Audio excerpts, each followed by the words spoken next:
Hello everybody, today I'm going to be showing you how to make Mokume-gane. It's very similar to Damascus steel in the sense that it's layers of opposing metals forged welded to each other, and it makes this really neat looking laminated metal billet, which you can make jewelry, rings, necklace pendants. It's used for some parts on katanas and knife sheaths. It's pretty cool stuff. It's very simple to make, so let me show you how to make this. To start out, you're going to need some acetone or denatured alcohol or methylated spirits. You could probably use vodka if you really needed to. Some sort of drinking vessel, yeah, because you're going to be drinking this. Just a vessel that's not plastic, because acetone likes to eat through plastic. And quarters. These are American quarters. I have $2 worth, which is 8. If you look, it's a layer, or it's a jacket of nickel on each side, with a copper core.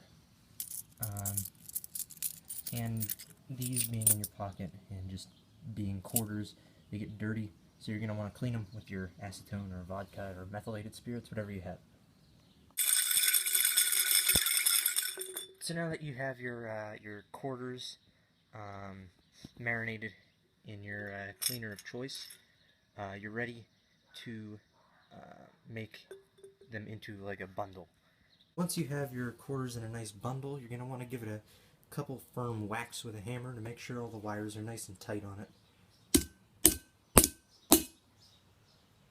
And so it sits flat. You're going to need a propane forge for this. I would not recommend doing this with a charcoal one, as it would introduce impurities into your bundle, and it wouldn't heat it very evenly. So just save yourself a lot of effort and time.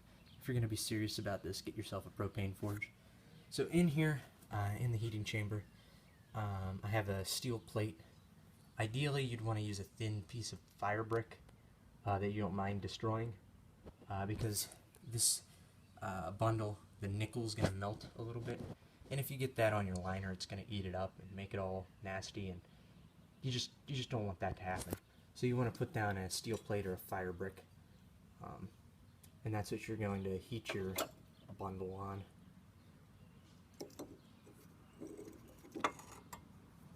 So now we're ready to heat it up.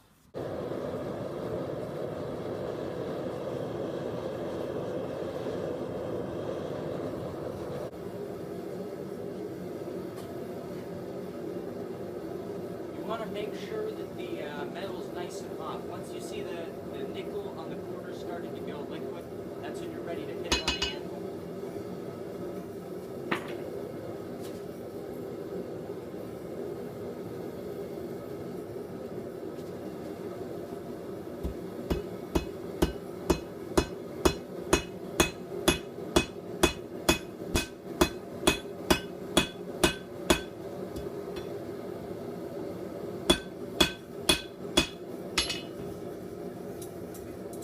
Now it goes back in. What we're trying to do is we're trying to get the layers of the quarters essentially weld together and fuse so they don't delaminate or come apart. With this, I'm only doing it with $2 worth of quarters, but any more I would use a fluxing agent such as borax. That helps clean the metal and make sure there's no dirt or oils from your skin in between the quarters. That's what we use the acetone for. Once you see it get up to orange hot again, you're going to want to repeat that. And then after the second heat, you're going to want to quench it in water, as copper work hardens, so it'll get harder and more brittle the more you work with it. So quenching it anneals it, makes it softer.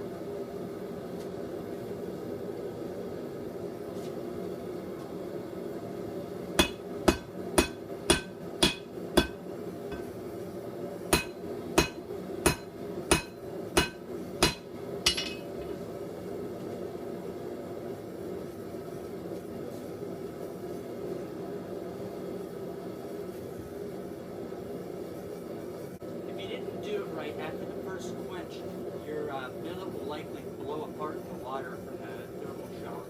The different layers come off. You're just going to want to keep forging it flat until you get your desired thickness or pattern.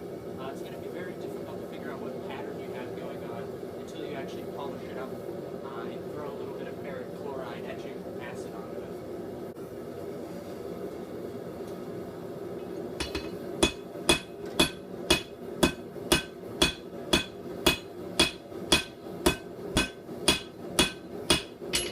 We're going to want to quench it again so it doesn't get too hard on us.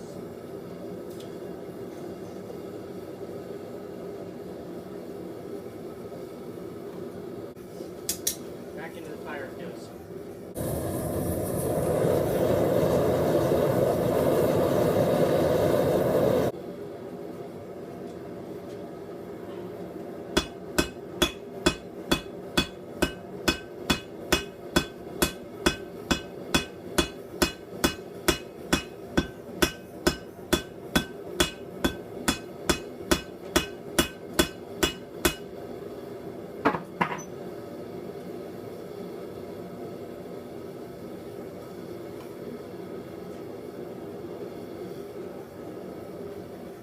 So what I just did and what I'm going to continue to do for the next heat or two is take your ball peen hammer and introduce a bunch of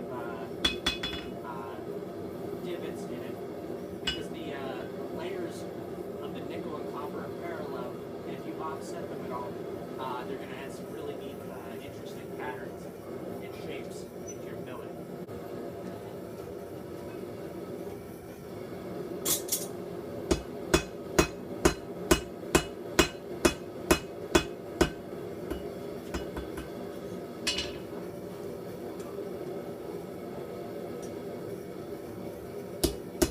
Now we're going to flatten it so there's no big bumps in it.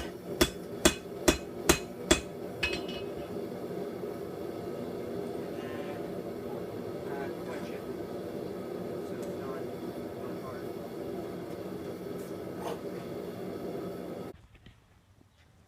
Alright, so if you come over here to the anvil, you can see the billet that I made.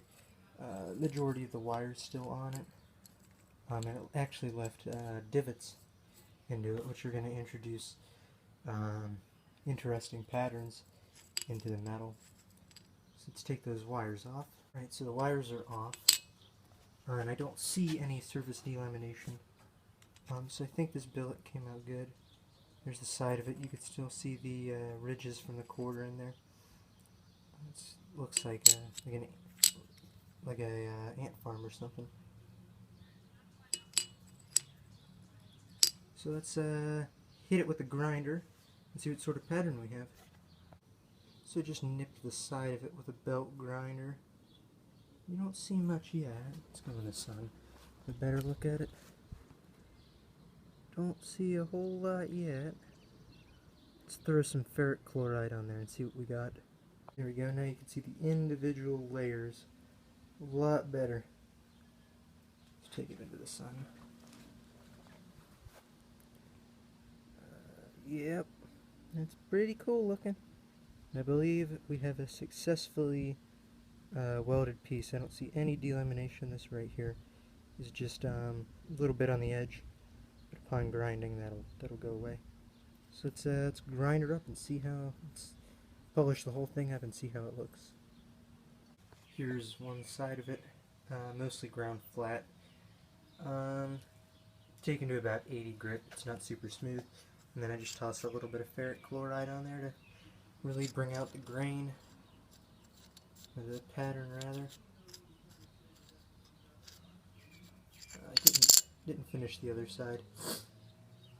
Still rough. I think that looks really awesome. You can see where the wire was. It left interesting little streaks. So yeah. That's how you make Mokume-gane, I think it's pronounced. It's pretty neat stuff. Great for making rings, jewelry, whatever. I'm probably going to turn this one into a ring and my other billet into a necklace pendant. So that's it for today. Hope you enjoyed, hope you learned something. Be sure to like, comment, and subscribe. And we'll see you all next time. Bye!